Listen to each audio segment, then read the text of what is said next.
último momento.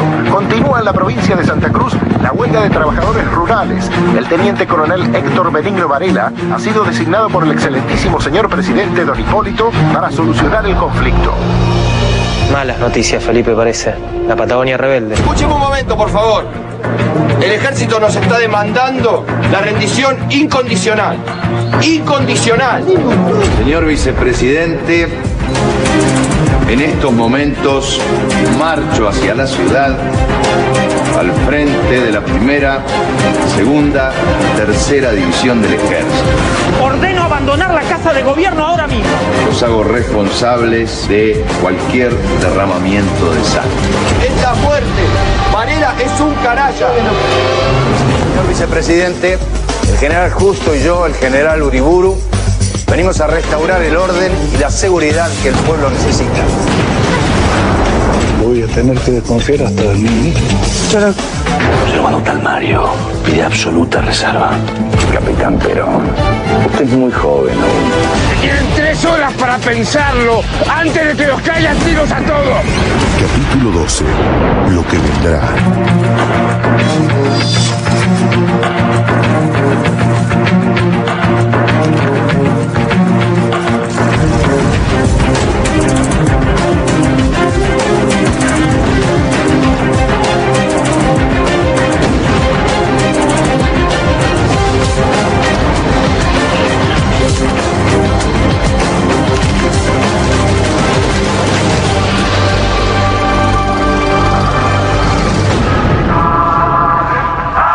¿Escuchás algo raro? Sí, sobre todo para una época de dictadura, ¿no? Es la marcha radical. Parece que viene de ahí. Yo no voy a lamer ninguna bota, no me rompan más, no rompan más. Volvieron, pensamos que el partido de Alem estaba acabado, pero no. Dios mío, con esto que se rompa y no se doble, me tienen los votos al plato. ¿Qué pasó? ¿Cómo que pasó? En la provincia de Buenos Aires ganaron las elecciones, el radicalismo. ¿Cómo debe estar Uriburu, no? Furioso está. Imagínate, mandaron a las elecciones. Muy bien, que se rompa y no se doble. Pero ¿cómo puede ser una cosa así, anular las elecciones? Puede hacer eso y cosas peores. No te olvides que estamos en una época de dictadura, ¿no? Uriburu convocó elecciones en la provincia de Buenos Aires en abril del 31, pensando que el radicalismo estaba muerto. Y va a terminar anulándolas, ¿no? No me quiero imaginar lo que van a ser las elecciones presidenciales. Sí, imagínatelas. ¿Los señores Di Natale y Piña? Yo sabía que estaban en la negociación. Sí, somos nosotros. ¿Qué pasa? Van a tener que acompañar. ¿Por qué? ¿A dónde? A votar, señores. Vamos, caminen. Vamos.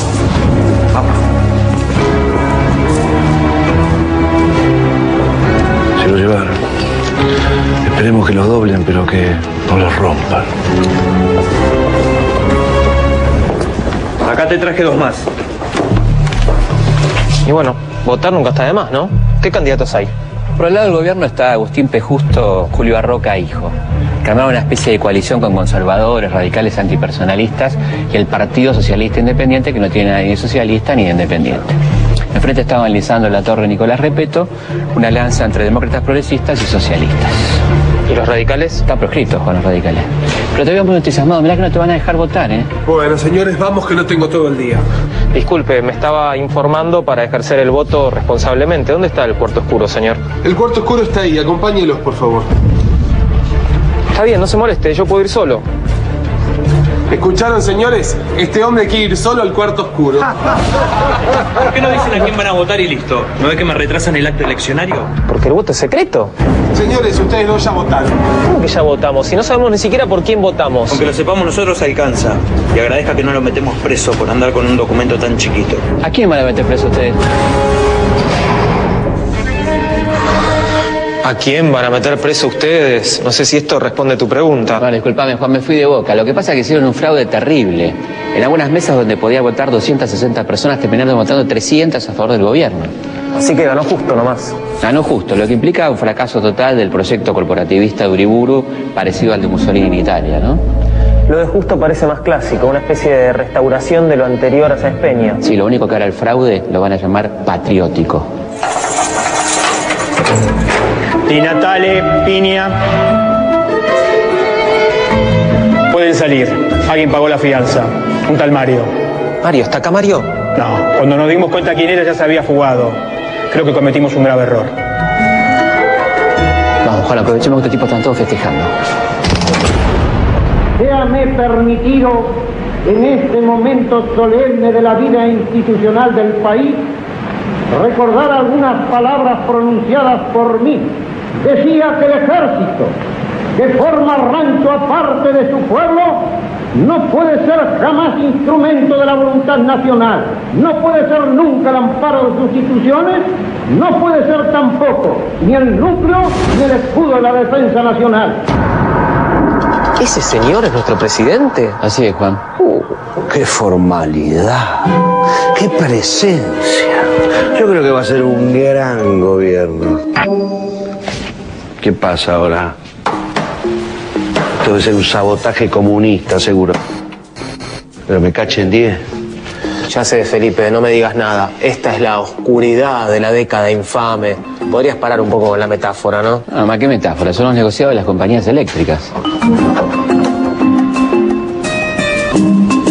¡Velas automáticas! Estos americanos ya no saben qué inventar, ¿no? El golpe del 30 inauguró un periodo de 13 años conocido como la década infame, que se caracterizó por el fraude, la persecución a la oposición, la aplicación de la tortura y los negociados, los grandes negociados en los que participaban los funcionarios de los gobiernos. El más conocido es el de la CHADE. Durante 1936, la Compañía Hispano-Argentina de Electricidad, CHADE, debía renegociar la concesión del servicio que brindaba en la ciudad de Buenos Aires. Las habituales quejas de los vecinos ponían en tela de juicio su continuidad, pero la decisión quedaría en manos de la legislatura porteña. Allí, la presión de la CHADE se hizo sentir. Los lobistas de la empresa se agolpaban en los pasillos. Los legisladores oficialistas fueron aleccionados por Federico Pinedo, el ministro de Hacienda, quien había sido además asesor de la empresa. Para convencer a la mayoría radical, los representantes de la CHADE se reunieron en Europa con Marcelo T. de Alvear, quien les diría a sus legisladores que dejarse llevar por la indignación de la gente es demagogia. Finalmente, el 29 de octubre, el Consejo Deliberante promulgó la ordenanza que otorgaba a la CHADE una nueva concesión hasta el año 1997. Además, el Estado le perdonaba a la empresa el reintegro de más de 60 millones de pesos que le había cobrado de más a los consumidores, argumentando una confusión. Como si esto fuera poco, la CHADE quedaba exenta de pagar impuestos en sus edificios actuales o a construirse, y el Estado le devolvía los fondos de reinversión y previsión, una especie de garantía que la CHADE depositó para asegurar el cumplimiento del contrato. Según pudo saberse años después, los legisladores tuvieron muchas razones para aprobar este acuerdo. Para ser precisos, unas 100.000 razones cada uno. Qué parecida a los 90, que fue la década infame, ¿no? Sí, imagínate que los pliegos para la concesión de la compañía de electricidad, la CHADE, fueron redactados en la oficina de la empresa. Y se dice que muchos discursos de los legisladores que aprobaron esos pliegos fueron redactados también en la oficina de la compañía, ¿no? Y me imagino que los legisladores no habrán recibido solamente ayuda para redactar esos discursos. No, hubo una cantidad impresionante de negociados en la década infame, que involucraban desde las Fuerzas Armadas hasta los niños cantores de la Lotería Nacional. Realmente esos negociados le hicieron un enorme daño a la economía de la sociedad argentina. Eran tan escandalosos los negociados que, como escribía Roberto Arlt, uno de los mejores empleos a los que uno podía acceder en esa época era el de diputado. Escuchá esto. Aspiro a ser diputado, porque aspiro a robar en grande y a acomodarme mejor. Cierto es que quiero robar, pero ¿quién no? Mis camaradas también quieren robar, es cierto, pero no saben. Venderán al país por una bicoca y eso es injusto. Yo venderé a mi patria, pero bien vendida. Yo remataré al país en 100 mensualidades, de Ushuaia hasta el Chaco boliviano. Y no solo traficaré el Estado, sino que me acomodaré con comerciantes, con falsificadores de alimentos, con concesionarios. Y si ustedes son capaces de enumerar una sola materia en la cual yo no sea capaz de robar, renuncio ipso facto a mi candidatura. Porque si yo ando en libertad, es que no hay justicia, señores. Roberto Arlt. Implacable el hombre, ¿eh? Sí, y hay otra noticia importante en este diario, mira. A ver. Ah, sí, claro, es la firma del Pacto de Ottawa. ¿Qué es el Pacto de Ottawa? Es un acuerdo comercial firmado por el Reino Unido con sus colonias y excolonias, donde Inglaterra decía que iba a beneficiar a esos dominios en cualquier intercambio comercial. ¿Y eso a nosotros en qué nos afectaba? Y esto quería decir que Inglaterra iba a comprar más carne en Nueva Zelanda, Australia y Canadá y menos carne en Argentina. Algo había que hacer. Sí, algo había que hacer, pero ellos hicieron lo peor.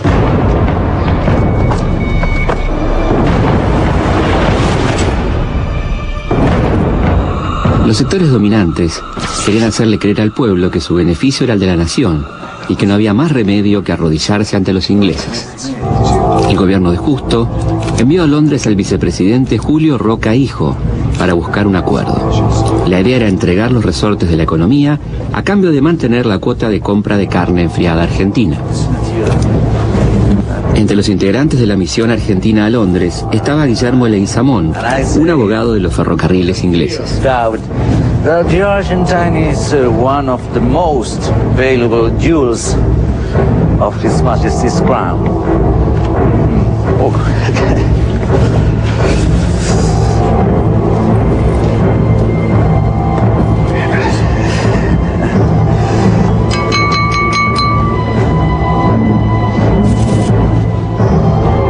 Gentlemen, the constant give and take between necessity and convenience often blurs and sometimes entirely removes these borders. This is the case of the Argentine Republic, who by an interdependence which is entirely reciprocated from the economic point of view, is and remains an integral part of the British Empire.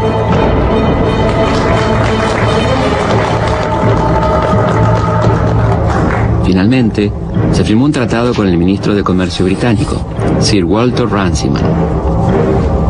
Por el Pacho Roca Runciman, se acuerda tomar un nuevo empréstito con la banca inglesa por 13 millones de pesos. Y aunque el firmante, garante y deudor del préstamo es el Estado argentino, el dinero va a parar casi íntegramente a las empresas inglesas radicadas en Argentina. Inglaterra solo se comprometía a seguir comprando carnes argentinas en los mismos volúmenes que en 1932, siempre y cuando su precio fuera menor al de los demás proveedores. En cambio, la Argentina aceptó concesiones lindantes con la deshonra. Liberó los impuestos que pesaban sobre 350 productores ingleses. Entregó el 85% de las ventas de carnes al exterior a frigoríficos ingleses y norteamericanos. Liberó de impuestos la introducción del carbón inglés, lo que era un duro golpe para las incipientes industrias del carbón y el petróleo nacionales. Se comprometió a dar prioridad a Gran Bretaña en cualquier licitación de obras o compras del Estado, y le otorgó el monopolio de los transportes de la capital a una corporación inglesa. El gobierno inglés le dice al gobierno argentino: no le permito que fomente la organización de compañías que puedan hacerle competencia a los frigoríficos extranjeros. En ninguna parte del mundo se toleraría una situación semejante.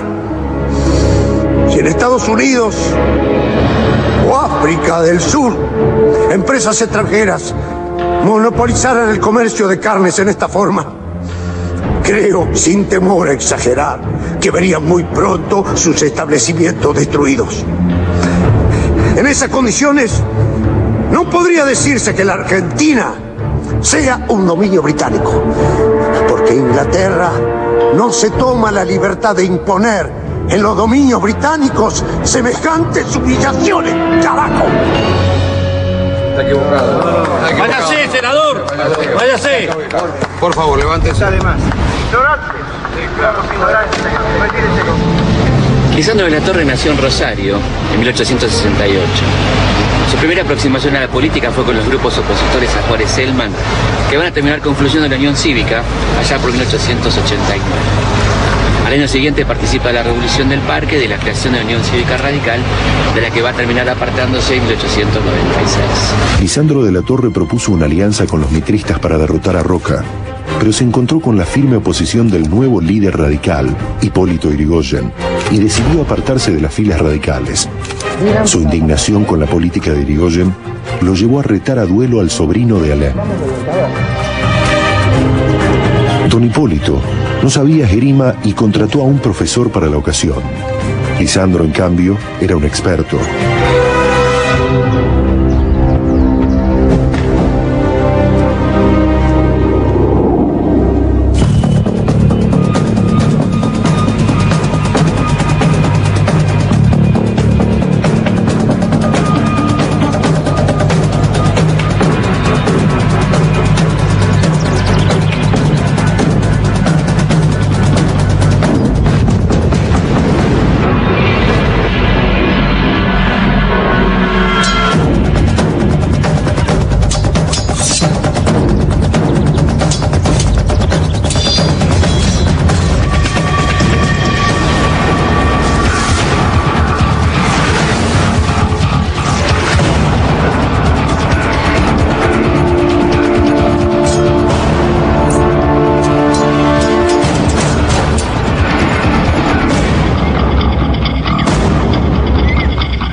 Durante el duelo, Lisandro fue herido mientras Irigoyen resultó ileso.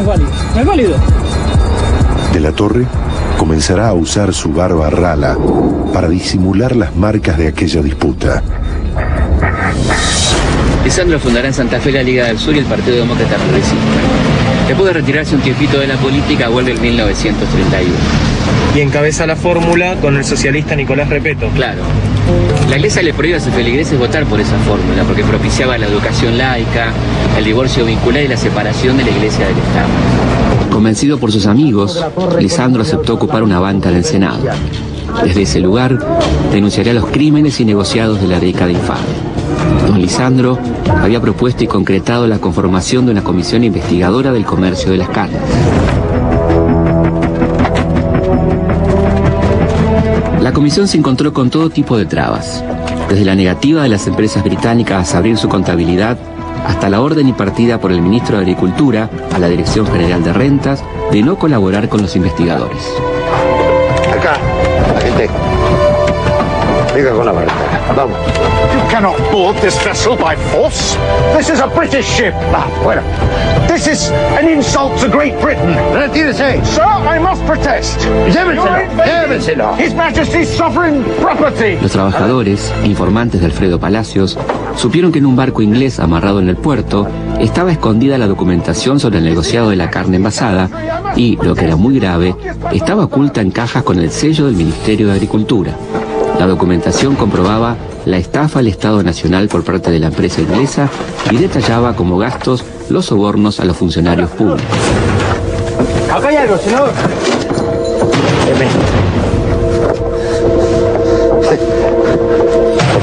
Con las pruebas en la mano, De la Torre acusará por fraude y evasión impositiva al frigorífico Anglo y aportará pruebas que comprometerán en el negociado a dos ministros de Justo, Federico Pinedo de Hacienda y Luis Duó de Agricultura.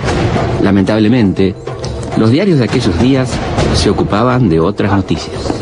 Tome nota. El gobierno de Justo decide disputarle a Uruguay la facultad de traer el cuerpo de Gardel para velarlo en Buenos Aires. De esa manera se garantizaba que los medios distrajeran la atención de la opinión pública del escándalo del negociado de la carne, ¿no? Exactamente, pero el debate en el Senado va a seguir cada vez más virulento. Lisandro de la Torre sigue presentando pruebas contra ministros de Justo. ¡Miente! El ministro de Agricultura miente. No permito eso, señor presidente. Le ruego, senador, que guarde estilo en sus expresiones. Y lo que no es cierto, ¿cómo se le llama? Inexacto. Se le llama de la Torre. El ministro de Hacienda dice eso porque es tan insolente como cobarde. Si la dignidad y la honra de una persona estuvieran expuestas a ser lastimadas por lo que digan irresponsables, podría ser que mi honra estuviera al alcance del señor senador. Ya le he dicho que es tan insolente como cobarde. Insolencia y cobardía me atribuye el señor senador por Santa Fe. Es capaz, señor presidente, de retarme a duelo porque sabe muy bien que yo por mis convicciones no me bato. Usted es capaz de no batirse por cobardía. Señores, por favor.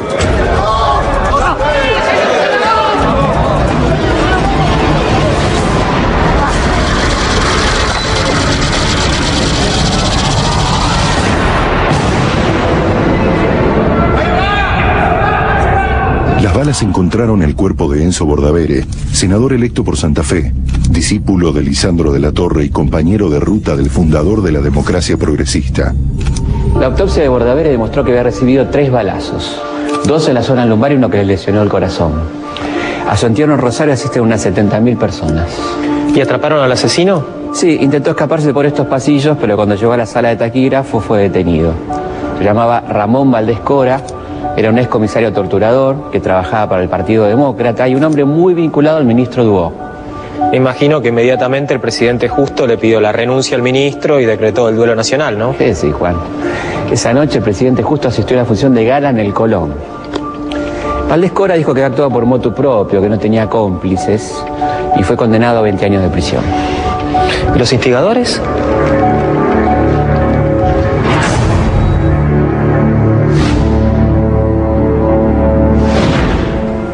La señora madre del doctor Bordavere no fue admitida como creyente. El comisario de este recinto que declaró que había hecho entrar a Valdés Cora al Senado por una orden especial, no fue procesado. Quienes dijeron falsamente que habían visto un revólver en manos del senador Bordavere tampoco fueron procesados, ni por encubrimiento ni por falso testimonio. 2 testigos declararon que habían visto al ministro de Agricultura saludar a Valdés Cora en antesalas. Y otros 2 declararon que habían visto a Valdés Cora en la puerta de su casa, hablando con él y recibiendo instrucciones. Y esto, en este proceso excepcional, ha sido desechado y tergiversado. Lejos de los pormenores de aquel repugnante crimen político, la atención de los medios se dirigió casi exclusivamente a la llegada del cuerpo de Gardel. El lujoso ataúd partió de Medellín el 17 de diciembre de 1935 y llegó a Buenos Aires el 5 de febrero de 1936. Los diarios no se ocuparon de otra cosa durante semanas. Gardel, sus familiares, sus amigos y el pueblo que lo lloraba eran ajenos a las maniobras de un gobierno decadente. Pero el ataque a De la Torre no termina. El gobierno de Justo decretó la intervención de Santa Fe, derrocando al gobierno demócrata progresista de Luciano Molinas. Sandro, abatido, presentó su renuncia al Senado y se retiró a su casa de la calle Esmeralda 22, de la que casi no sale.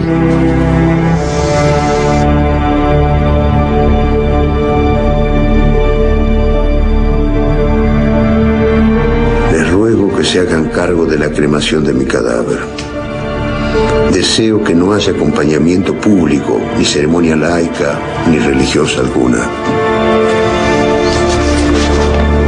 Mucha gente buena me respeta y me quiere y sentirán mi muerte. Eso me basta como recompensa. No debe darse una importancia excesiva al desenlace final de una vida.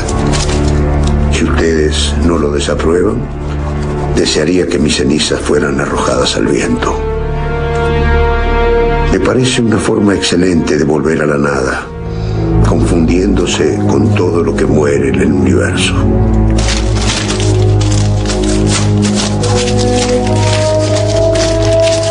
Me autoriza a darles este encargo el aspecto invariable que nos ha unido. Adiós.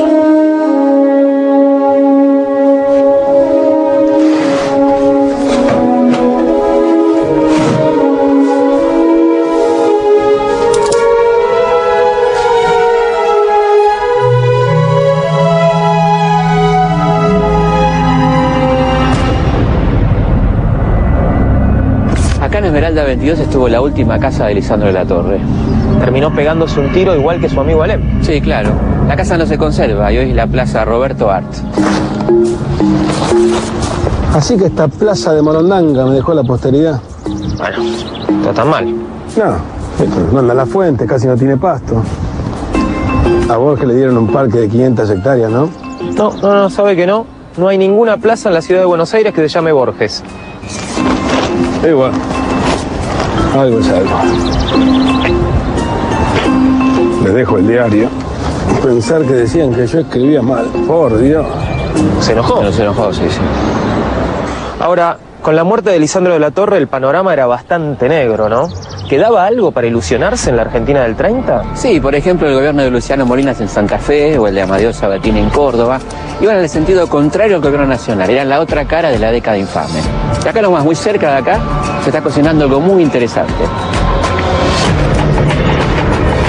En 1935, el radicalismo liderado por Alvear decide levantar la abstención que había decretado Irigoyen y vuelve a la lucha electoral a pesar del fraude. Pero no todos los radicales estuvieron de acuerdo. No, claro, un grupo de jóvenes forma la Fuerza Orientadora Radical de la Juventud Argentina, que se reunía acá, la Forja, con hombres tan importantes como Scalabrini Ortiz, Jaureche, Homero Mansi. Su principal preocupación era la lucha contra el colonialismo y la búsqueda de la verdadera historia nacional. Y la mayoría de sus integrantes terminó siendo después, importantes intelectuales del justicialismo. Sí, seguro.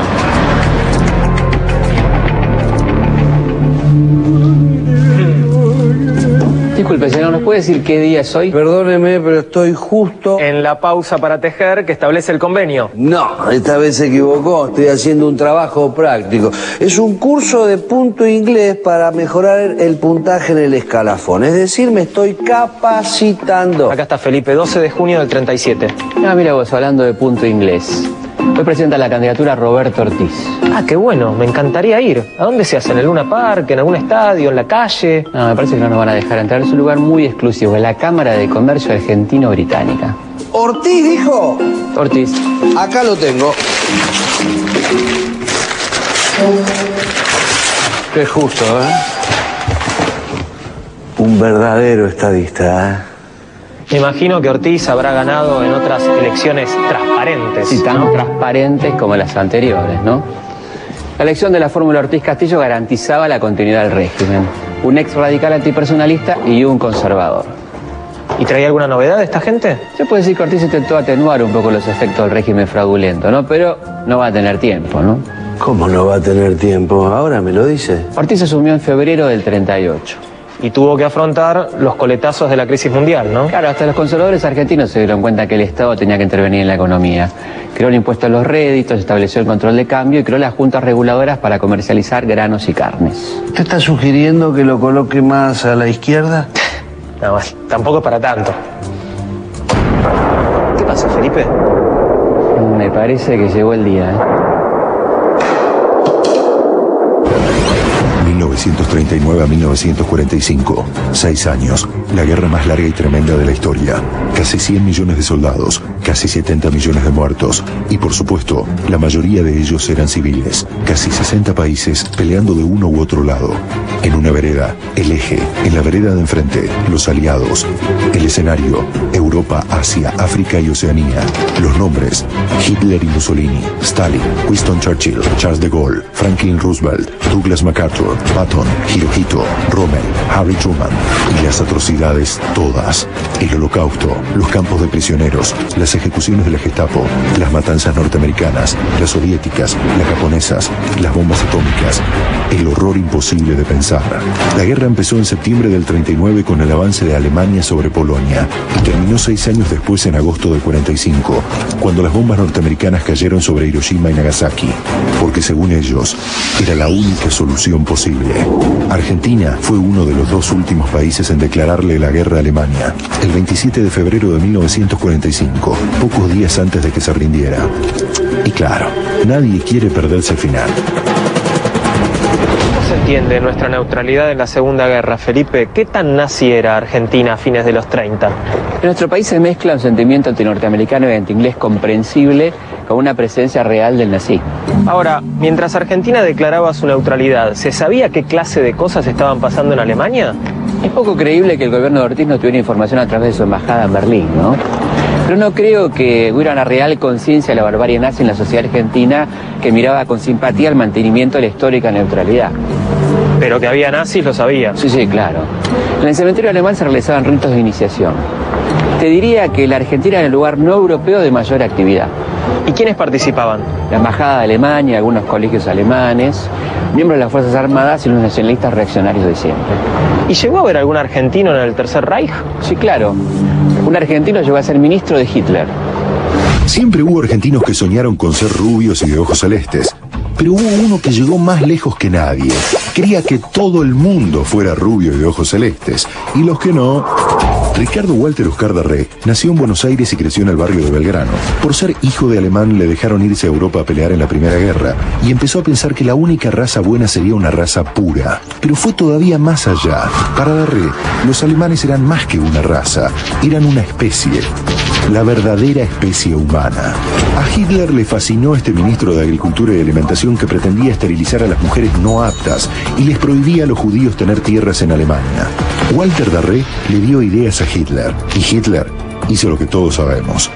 Darré trabajó en la Rusa, la oficina central de la raza y el reasentamiento. Ahí se dedicó a lo que él llamaba la reconstitución de la raza en el hombre, utilizando las mismas normas que sirven de base a la cría de los animales, y entregaba certificados de pureza racial.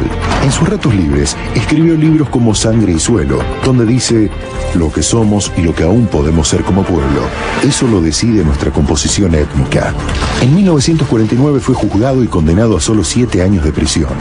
Murió muy enfermo, a los 58 años. El humor negro de los porteños no se hizo esperar. Con razón cayó el régimen nazi, con un ministro argentino que querés.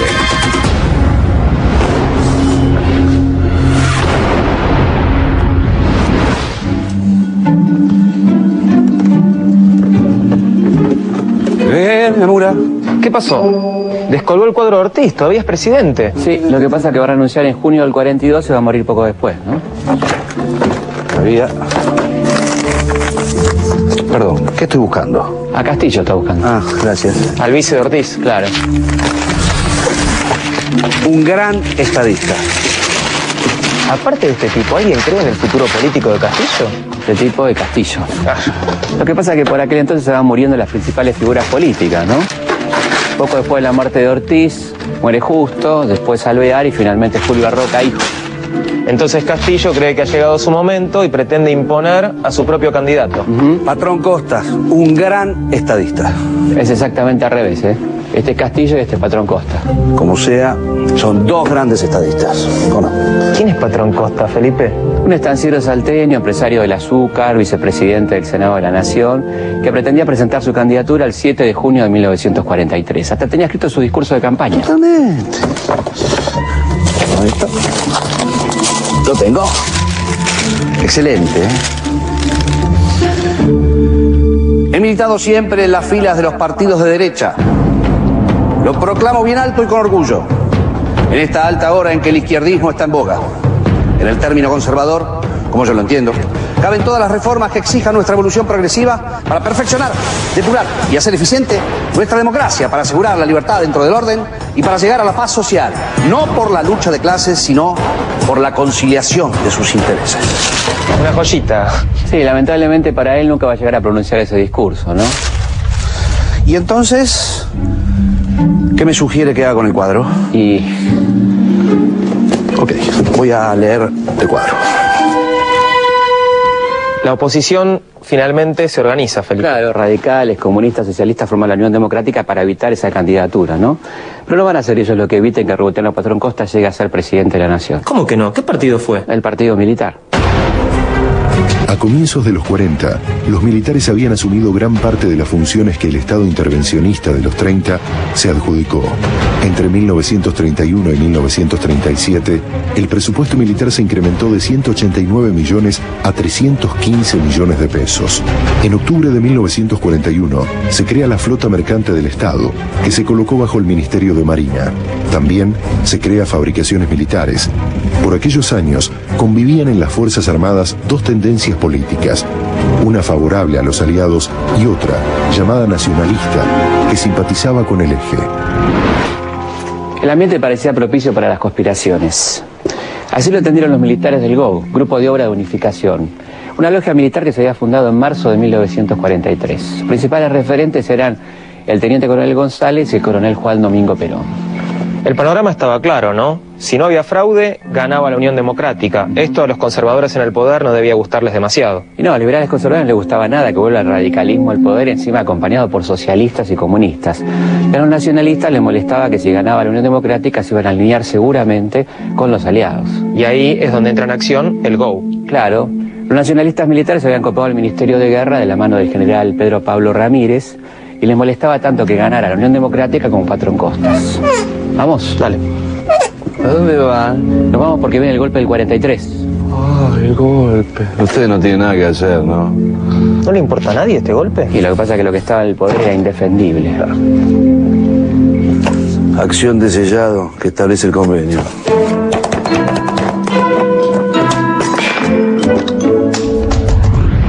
4 de junio de 1943 amaneció lluvioso. Las fuerzas golpistas se encontraron en el cruce de Avenida San Martín y Avenida General Paz y de ahí marcharon hacia Buenos Aires, y al llegar acá, a la ESMA, fueron recibidos a balazos. Los golpistas respondieron y entre las fuerzas leales al Castillo hubo algunas bajas, ¿no? Era una interna, Felipe, y un trámite. Sí, se puede decir, para la tarde estaba todo terminado. Y no parece que fuera a haber ninguna reacción demasiado airada contra este golpe. No, lo que pasa es que la imagen de las Fuerzas Armadas todavía no era tan mala, sobre todo comparada con la de los políticos después de 13 años de fraude y corrupción, ¿no? El periódico socialista La Vanguardia publicaba este balance sobre el gobierno derrocado. El gobierno de Castillo fue el gobierno de la burla y el sarcasmo. Su gestión administrativa se desenvolvió en el fango de la arbitrariedad, el privilegio, la coima y el peculado. Toleró funcionarios ladrones y firmó displicentemente medidas que importaban negociados. Nada ni nadie le contenía en su insana política de rapacidad y de oligarquía. Esta vez los civiles ni metieron la nariz. Es un movimiento puro. Solo la nación en armas. Un éxito, hermanos. Todo fue muy rápido. Demasiado, diría yo.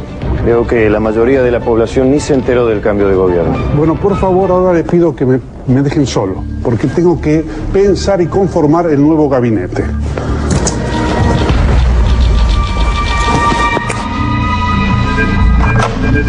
Qué poco están durando los cuadros, ¿no? Y sí. Ramón Castillo se refugió en un barreminas de la Armada a la espera de unas fuerzas leales que nunca llegaron, que existían solamente en su imaginación. El 5 de junio desembarcó en La Plata y como 13 años antes Irigoyen presentó su renuncia en la capital bonaerense. Por fin, no sabe lo que me costó conseguir este cuadro de Rawson, un incunable, lo pagué una fortuna. Muy mala inversión. ¿Por qué? Podría decirse que Rawson quiso encabezar una revolución a la que nunca había tenido mucha injerencia, ¿no? ¿Ustedes dicen que mejor ni lo cuelgo?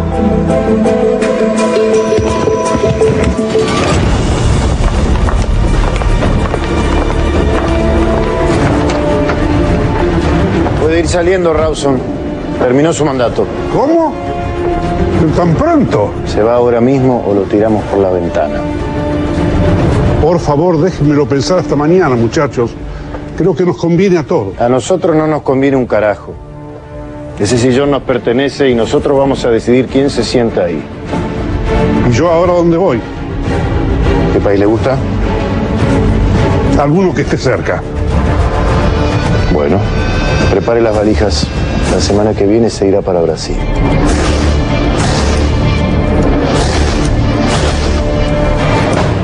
¿Dónde estaba? En el baño. ¿Me perdí de algo? Ah, sí, el extraordinario gobierno de Rawson. Dios mío. ¿Qué tal la presidencia de Ramírez? ¿Bien? ¿Cómo va a ser, señor? Es la restauración total de las libertades avasalladas por el fraude. Me parece que no fue tan así, ¿eh? ¿Ah, no? La cadena, disculpen.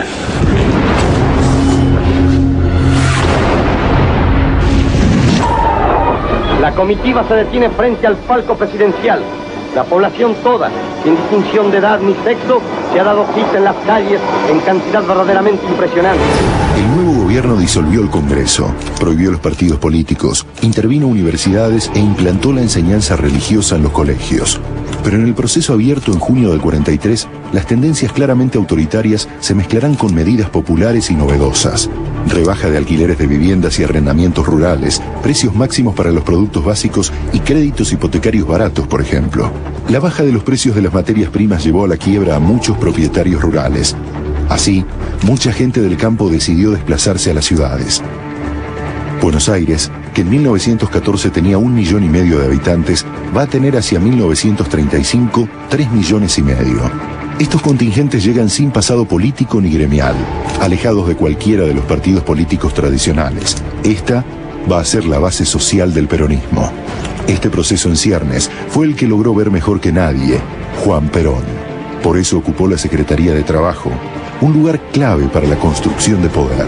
Lo que era apenas una repartición más se convirtió en un ente muy poderoso que concentraba bajo su influencia las juntas de conciliación y arbitraje y varias cajas nacionales de jubilaciones.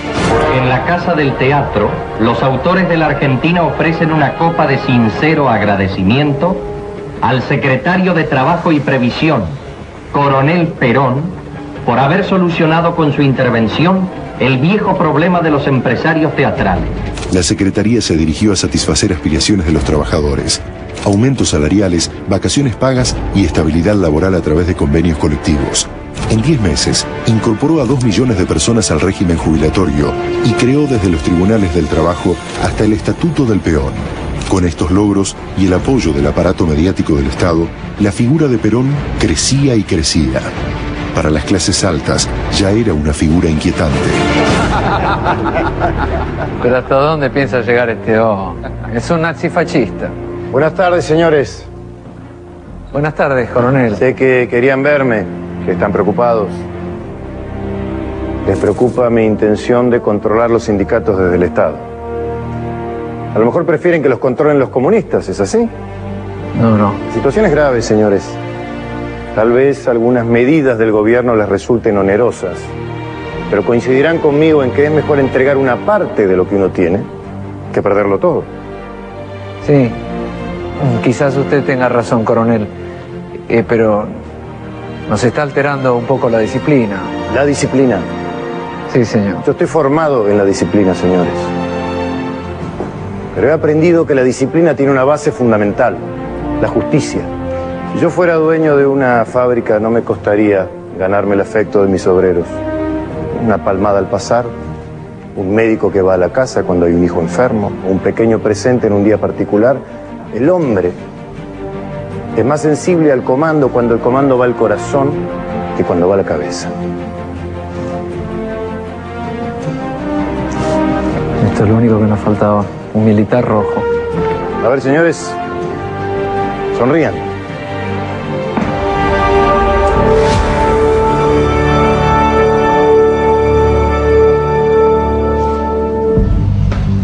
Ah, hombre previsor, ¿eh? Que Dios nos ayude. Se viene el gobierno de los cabecitas negras. Cuidado. Es el horario de mi descanso en el lugar. Porque la rutina de burócrata nunca se acabe. Es increíble. El único tipo que se pone un despertador para irse a dormir. El primer sindicalista gorila. Pero no era el único que detestaba a Perón por esa época, ¿no? No, en esa época no se llamaban gorilas, pero claro que había antiperonistas, ¿no? Bueno, el tirano.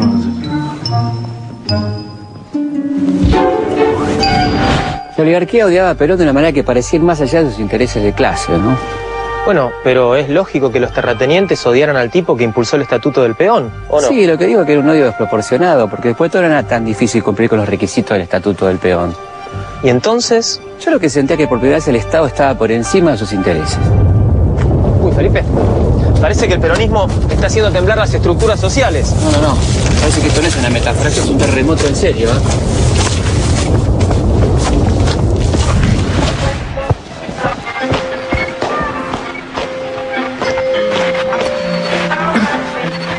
¿Sí? ¿Se sabe algo? Perdí la señal, pero hubo un terremoto en San Juan. Ahí encontré algo. Otra vez marchas militares. El daño que le ha hecho este gobierno a la radiofonía no tiene nombre. En enero de 1944 un terremoto destruyó casi totalmente la ciudad de San Juan. Entre las ruinas quedaron casi 8.000 muertos. Discúlpenme, ¿le llegó esta correspondencia? Acá. Parece que hace mucho que no van a sus casas. Más o menos. ¿Qué, Felipe? Mi entrada para el Luna Park. Vamos que llegamos tarde.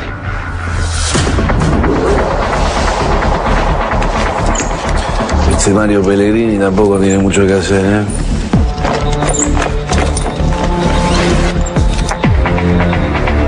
¿Seguro que era hoy? Parece que no hay nadie. ¿Quién toca?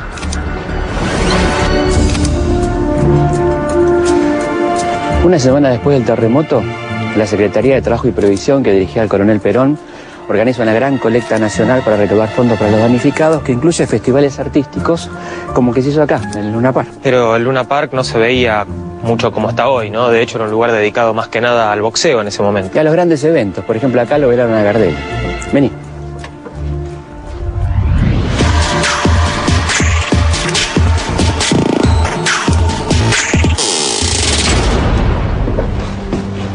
Se llenó. ¿Cuánta gente?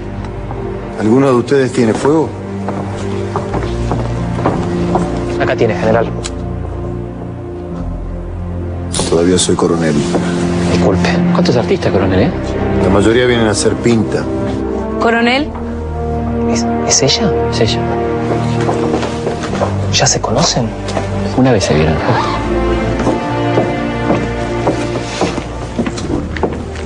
Gracias por existir. ¿Dónde trabaja usted? En Radio Belgrano. Una compañía de rascas. Los señores se estaban yendo, ¿no? Sí, nos estamos yendo. Mucho gusto, ¿eh? Bueno, muchísimo. Nos vemos. Qué bueno, tranquilos. Felipe, parece que nosotros hasta acá llegamos. Sí, pero la historia para ellos recién empieza. La historia que viene ya no será igual. Se ha desatado el proceso indetenible que transforma para siempre aquel relato de héroes en una historia de protagonistas complejos e imprevisibles. Las masas, el pueblo, la gente, los argentinos. Por primera vez, miles y miles de personas que jamás habían votado ni participado en política saldrán a las calles. Esos que nunca habían hablado, aquellos a los que nadie nunca había tenido en cuenta, se transformarán en sujetos políticos y ya nada volverá a ser como antes.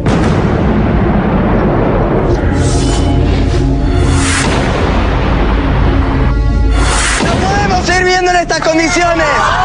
No podemos permitir que este sistema de explotación nos siga humillando. Tenemos que pasar a la acción directa y eso significa no pagar más el alquiler. Anarquista se nace.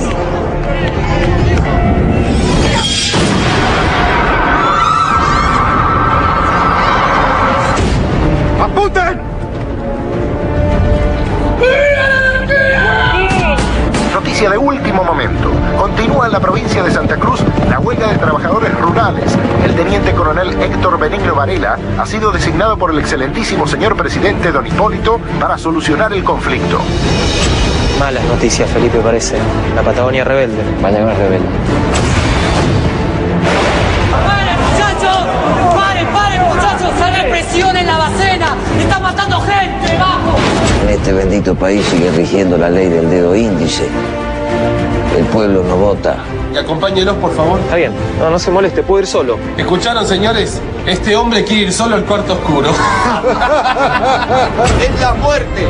Varela es un canalla. Señor vicepresidente, el general Justo y yo, el general Uriburu, venimos a restaurar el orden y la seguridad que el pueblo necesita.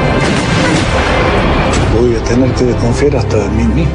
El gobierno inglés le dice al gobierno argentino: no le permito que fomente la organización de compañías que puedan hacerle competencia a los frigoríficos extranjeros. En ninguna parte del mundo se toleraría una situación semejante. Quiera mi país escuchar la palabra y el consejo de su primer mandatario. Quiera el pueblo votar. El gobierno ampara todas las clases y cuida todos los intereses, buscando el bienestar común y corrigiendo la desigualdad. Cuando parece que la civilización argentina se malogra, la Providencia crea la Liga Patriótica Argentina. ¡Basta, decimos, a la insolencia! ¡Muera la anarquía! ¡Fuera los extranjeros! ¡Viva la patria! ¡Viva la patria! ¡Viva la patria! Tienen 3 horas para pensarlo antes de que nos caigan tiros a todos.